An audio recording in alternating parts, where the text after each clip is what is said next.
नमस्कार विद्यार्थी मित्रांनो, स्वागत आहे आपल्या यूट्यूब चॅनल ज्याचं नाव आहे मोहित मोटिवेटेड एक्झाम चॅनल। आज आपण बघणार आहोत महाराष्ट्र स्टेट एक्झाम मार्च 2023 रोजी झालेल्या पेपर 2 मानसशास्त्र या विभागातील प्रश्न। चला तर सुरुवात करूया व्हिडिओला। प्रश्न क्रमांक 1, बौद्ध धर्मानुसार निर्वाण म्हणजे बौद्धांचा जन्म, बुद्धांचा संन्यास, प्रकाशमान बुद्ध, बुद्धांचा मृत्यू। तर याचं चूक उत्तर असणार आहे पर्याय क्रमांक सी, प्रकाशमान बुद्ध। प्रश्न क्रमांक 2, योग मानसशास्त्राच्या 4 परिमिती कोणत्या आहेत? पर्याय आहे योगा, सांख्य, तंत्र, वेदांत। तर याचं योग्य उत्तर आहे पर्याय क्रमांक ए, योग्य, सांख्य, तंत्र आणि वेदांत। प्रश्न क्रमांक 3, खालीलपैकी कोणती किंवा कोणत्या चाचणी किंवा चाचण्या गती चाचण्यांची उदाहरणे आहेत? चाचण्या आहे कोहल्स यांची ठोकळा चाचणी, अंकचिन्ह चाचणी, ॲडव्हान्स प्रोग्रेसिव्ह मॅट्रिक्स चाचणी। संकेतार्क आहे फक्त एक, फक्त दोन, फक्त एक आणि तीन, फक्त एक आणि दोन, फक्त। त्याचं चूक उत्तर असणार आहे पर्याय क्रमांक डी, एक आणि दोन फक्त। प्रश्न क्रमांक 4, एका प्रयोगात लॉटरी पद्धत वापरून 60 सहभागींना ए, बी आणि सी गटात विभागण्यात आले होते। गट सी मधील कोणीही प्रयोगासाठी आले नाही। या पद्धतीचे विश्लेषण करण्यासाठी कोणती पद्धत वापरणे शक्य आहे? पर्याय आहेत विल्कोन्स रँक सम चाचणी, अवलिंब एकदिशी म्हणजे एनोवा, गहाळ प्रतिज्ञासाठी अवलंबित टी चाचणी, मिश्रित समूह म्हणजे एनोवा। तर याचं चूक उत्तर असणार आहे पर्याय क्रमांक डी, मिश्रित समूह एनोवा। प्रश्न क्रमांक 5, चुकीचा अभेद अभियोग्य नाकारण्याची संभाव्यता आहे। रिकामी जागा आहे। पर्याय शक्ती, परिणाम आकार, प्रकार 2 प्रमाद, प्रकार 1 प्रमाद। तर याचं चूक उत्तर असणार आहे पर्याय क्रमांक ए, शक्ती। प्रश्न क्रमांक 6, अभिसंधान आणि अनभिसंधान उद्दीपक जेव्हा एकाच वेळी सुरू होतो आणि संपतो तेव्हा त्या प्रक्रियेला काय संबोधतात? पर्याय आहे संपादित अभिसंधान, विलंबित अभिसंधान, प्रतिगामी अभिसंधान, सहवर्ती अभिसंधान। तर याचं चूक उत्तर असणार आहे पर्याय क्रमांक डी, सहवर्ती अभिसंधान। प्रश्न क्रमांक 7, ब्रॉडमॅन यांच्या चेतापेशी रचना नकाशा मानवी मेंदूला इतक्या भागात विभागतो। पर्याय आहे 18, 52, 9, 76। तर याचं चूक उत्तर असणार आहे पर्याय क्रमांक बी, 52। प्रश्न क्रमांक 8, कोणत्या सिद्धांताला सामान्यतः आहा प्रत्यय म्हटले जातं?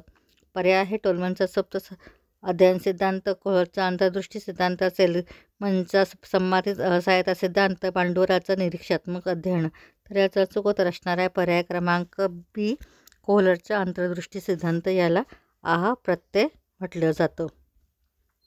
प्रश्न क्रमांक 9, खालीलपैकी कोणत्या विषय प्रवर्गणीच्या 3 पातळीचा समावेश होत नाही? पर्याय आहे अति क्षितिज लंब पातळी, मूलभूत पातळी, दुय्यम क्षितिज लंब पातळी, क्षितिज लंब पातळी। तर याचा चूक उत्तर असणार आहे पर्याय क्रमांक डी, क्षितिज लंब पातळी। प्रश्न क्रमांक 10, शारीरिक जागरण आणि बौद्धिक अन्वय हे भावनेचे एकत्रित कार्य आहे असे रिकामी जागा सुचविते। पर्याय आहे जेम्स आणि लॅन्स, कॅनन आणि बॉर्ड, सिल्वन, टॉमकियन, शार्टर आणि सिंगर। तर याचं चूक उत्तर असणार आहे पर्याय क्रमांक डी, शार्टर आणि सिंगर। प्रश्न क्रमांक 11, रूपम विषयी खालीलपैकी कोणते सत्य आहे? पर्याय आहे आशय रूपमिम हे शब्द आहेत जी के विशिष्ट प्रयोजनाच्या अर्थाचा मुख्य हिस्सा व्यक्त करतात। रूपमिमचे कार्य अशी आशय रूपमिमच्या अर्थाचा सविस्तरपणा आणि बारकावे यावर भर घालतात। विशिष्ट भाषेमधील अर्थ घोषित करण्यासाठी रूपमिम हे एक सर्वात मोठे एकक आहे। वाक्यापलीकडच्या पातळीवर भाषेच्या अभ्यासाचा उपयोग करण्याचा उल्लेख रूपमिम विश्लेषण करते। तर याचं चूक उत्तर असणार आहे पर्याय क्रमांक बी, रूपमिमचे कार्य आशय रूपमिमच्या अर्थाचा सविस्तरपणा आणि बारकावे यावर भर घालतात। प्रश्न क्रमांक 12, आपल्या सामाजिक जगाचा भोवतालचा आपण जेव्हा अर्थ लावतो तेव्हा त्याला असे संबोधतात। पर्याय आहे पूर्वग्रह, सामाजिक अभिवृत्ती, सामाजिक प्रबोधन, सामाजिक वर्गीकरण। तर याचं चूक उत्तर असणार आहे पर्याय क्रमांक सी, सामाजिक बोधन। प्रश्न क्रमांक 13, खाली दिलेल्या मानवी भाषिक विकासाच्या व्याकरणाचे नियम कोणत्या क्रमाने लावा? पर्याय आहे ध्वन्यात्मक, वृत्तीय वाक्यरचना अर्थपूर्ण, वृत्तीय वाक्यरचना ध्वन्यात्मक अर्थपूर्ण, वाक्यरचना अर्थपूर्ण, ध्वन्यात्मक, वृत्तीय ध्वन्यात्मक अर्थपूर्ण वाक्यरचना. तर याचं अचूक उत्तर असणार आहे पर्याय क्रमांक ए, ध्वन्यात्मक, वृत्तीय वाक्यरचना आणि अर्थपूर्ण. प्रश्न क्रमांक 14. स्ववास्तविकरण ही संज्ञा रिकामी जागा सुखाचा उल्लेख करते. पर्याय आहे शून्यतावाद, व्यक्तिनिष्ठ, आत्मिक, वेदन सुखात्मक. तर याचा अचूक उत्तर असणार आहे पर्याय क्रमांक सी, आत्मिक. प्रश्न क्रमांक 15. यादी 1 आणि यादी 2 यांची जुळणी करा. सांकेतिक वापर करून योग्य उत्तर द्या. यादी 1 आहे William James, William Wundt, John B Watson, Abraham माल्सो. यादी 2 मध्ये आहे वर्तनवाद, मानवतावाद, कार्यात्मकवाद आणि रचनावाद. संकेतार्थ आहे. तर याचं अचूक उत्तर असणार आहे पर्याय क्रमांक सी, 3, 4, 1 आणि 2. त्यानंतर आहे प्रश्न क्रमांक 16. खालील विधानांच्या संदर्भात विधान आणि कारण यासंबंधी कोणता पर्याय बरोबर आहे?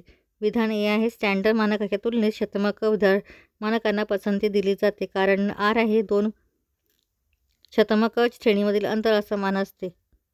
पर्याय आहेत ए सत्य आणि आर सुद्धा सत्य आहे, परंतु आर हे एचे कारण नाही. ए सत्य आणि आर सुद्धा सत्य आहे आणि आर हे एचे कारण नाही. ए असत्य आणि आर असत्य आहे. ए सत्य आहे आणि आर असत्य आहे. तर याचं अचूक उत्तर असणार आहे पर्याय क्रमांक ए, ए सत्य आणि आर सुद्धा सत्य आहे, परंतु आर हे एचे कारण नाही. प्रश्न क्रमांक 17. जेव्हा संशोधक हा निष्कर्ष हे पूर्वमणीत प्राप्त करून समान आणि सुसंगत निष्कर्ष एकत्र करून सिद्धांत मांडतो, तेव्हा या प्रक्रियेस रिकामी जागा असे म्हणतात.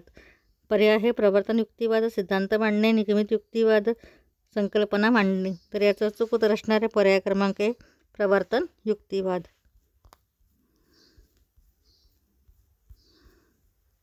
प्रश्न क्रमांक 18. घटक आराखड्याची गुणवत्ता असते. पर्याय आहे तर स्वतंत्र परिवर्तकाचा मुख्य परिणाम वेगळाच तपासता येतो. विषय यादृच्छिकता नेमतात. व्यक्तिभेदाचा अध्ययन कायदेशीर पद्धतीने केला जातो. स्वतंत्र परिवर्तनावर आंतरवैयक्तिक परिणामांचं अध्ययन केले जाते. संकेतार्थ आहे फक्त 1 बरोबर, 1 आणि 2 बरोबर, 3 आणि 4 बरोबर, 1 आणि 4 बरोबर. तर याचं अचूक उत्तर असणार आहे पर्याय क्रमांक डी, 1 आणि 4 बरोबर. प्रश्न क्रमांक 19.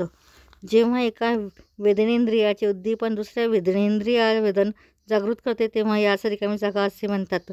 संवेदना संकट, संवेदन, वेदन, वेदनिक संवेदन. तर याचं अचूक उत्तर असणार आहे पर्याय क्रमांक ए, संवेदना संकट. या पुढील प्रश्न आपण पुढील भागात घेऊ. व्हिडिओ आवडल्यास व्हिडिओला लाईक करा, शेअर करा, कॉमेंट्स करा आणि चॅनलला सबस्क्राईब करायला विसरू नका.